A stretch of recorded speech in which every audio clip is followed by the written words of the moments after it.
Assalamualaikum warahmatullahi wabarakatuh. Perkenalkan kami dari kelompok 7 ingin mempresentasikan materi mengenai muamalah dalam perspektif Islam. Kami beranggotakan Deta Rahmat Agni, Syifaul Hudia, Devina Aulia Ariba, Miranda Feni Ananta, dan Dia Aisri Wulandari. Untuk materi pertama akan disampaikan oleh Deta. Silakan.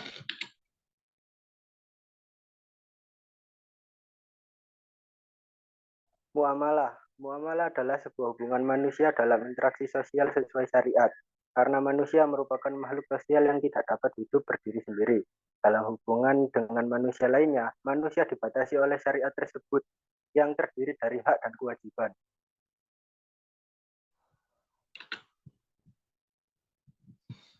Muamalah menurut bahasa adalah saling berbuat, mengamalkan, dan bertindak, sedangkan segi kedua menurut istilah adalah aturan Allah yang mengatur hubungan manusia dengan manusia untuk mendapatkan keperluan jasmani dengan cara yang baik. Muamalah adalah aturan yang ditaati dan diikuti untuk menjaga kepentingan dalam urusan duniawi, serta pergaulan sosial manusia terhadap perkembangan keadaan sosial masyarakat. Materi selanjutnya adalah asas dalam muamalah Islam yang akan disampaikan oleh Syifaul Hudia. Asas dalam muamalah Islam. Satu, asas al-huriyah, yaitu kebebasan. Dengan memperlakukan asas kebebasan dalam kegiatan perekonomian, termasuk pengaturan dalam hukum perjanjian. Dalam hal ini, para pihak yang melaksanakan akad didasarkan pada kebebasan dalam membuat perjanjian, baik dalam objek perjanjian maupun persyaratan lainnya. Yang kedua ada asas al-musawah, yaitu persamaan dan kesetaraan. Pemberlakuan asas ini merupakan memberikan landasan bagi dua belah pihak yang melakukan perjanjian mempunyai duduk yang sama antara satu dengan pihak lainnya.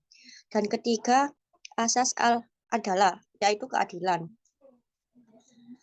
Dalam asas keadilan, akad manakala para pihak yang melakukan akad dituntut untuk berlaku benar dan dalam mengungkapkan kepentingan sesuai dengan keadaan dalam memenuhi semua kewajiban.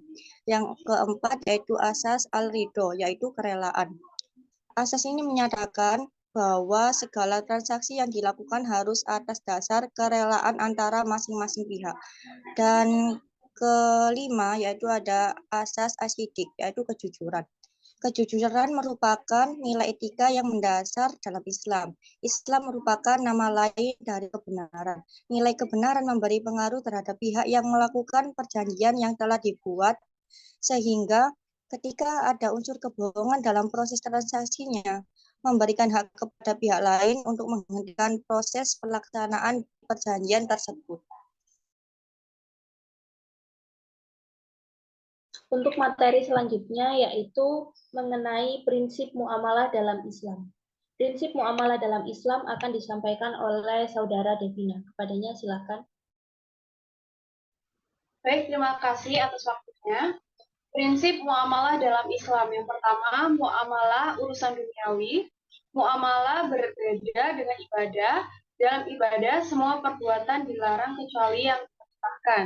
Yang kedua, muamalah harus ada persetujuan kedua belah pihak dan saling ikhlas atau biasa kita sebut ridho. Yang ketiga, ada adat harus dijadikan dasar hukum, dan yang terakhir tidak boleh merugikan diri sendiri dan orang lain.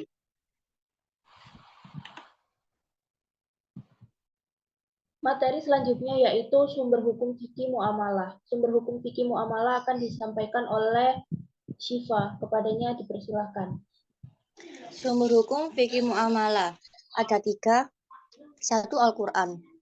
Al-Quran adalah sumber hukum utama yang berisi pedoman dasar bagi umat manusia, khususnya dalam menarik dan menemukan dalam suatu perkara kehidupan.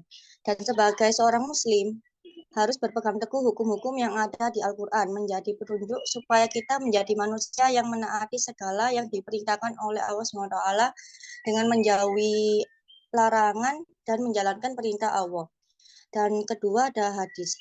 Hadis merupakan sumber hukum yang kedua setelah Al-Quran yang dijadikan pedoman umat Islam di berbagai aktivitas yang berkaitan urusan di alam dunia maupun di alam akhirat. Hadis merupakan segala sesuatu yang disandarkan kepada Nabi Muhammad, baik sabda atau perkataan, ketetapan yang menjadi landasan syariat Islam dan perbuatan.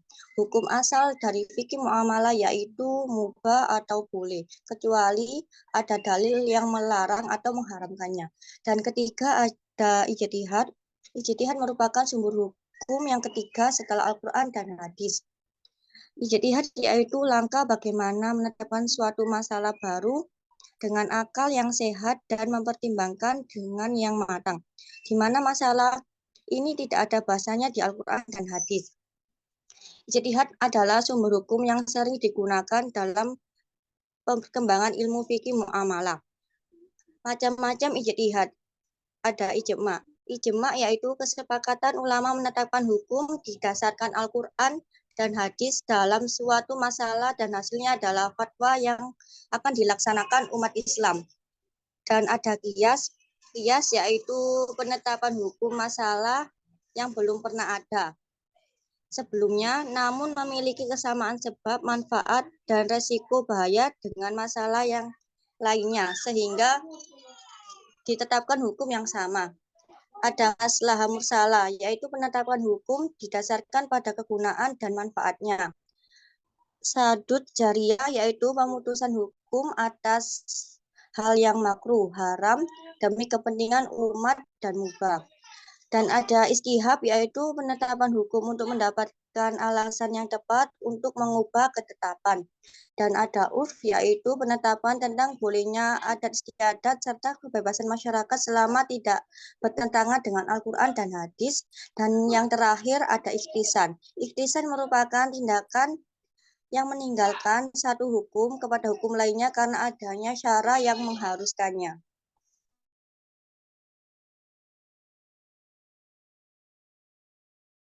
Baik, terima kasih. Untuk materi selanjutnya yaitu akan disampaikan oleh Mbak Miranda mengenai kesimpulan. Kepadanya dipersilahkan.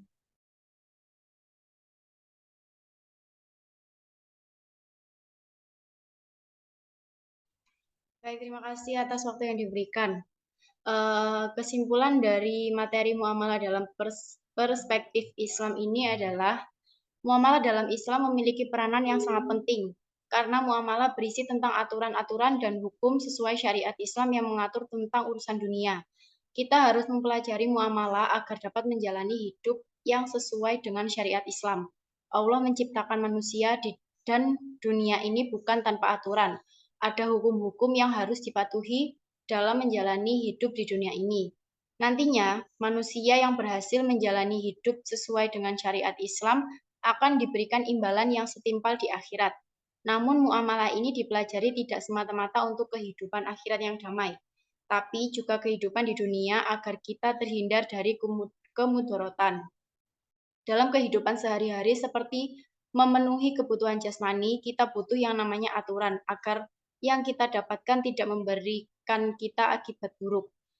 Islam juga mengatur hukum jual beli dengan berbagai syarat dan rukun untuk menghindari mudarat dan kerugian. Terima kasih, itu saja yang dapat kami sampaikan. Apabila ada salah kata dari kami memohon maaf yang sebesar-besarnya. Wassalamualaikum warahmatullahi wabarakatuh.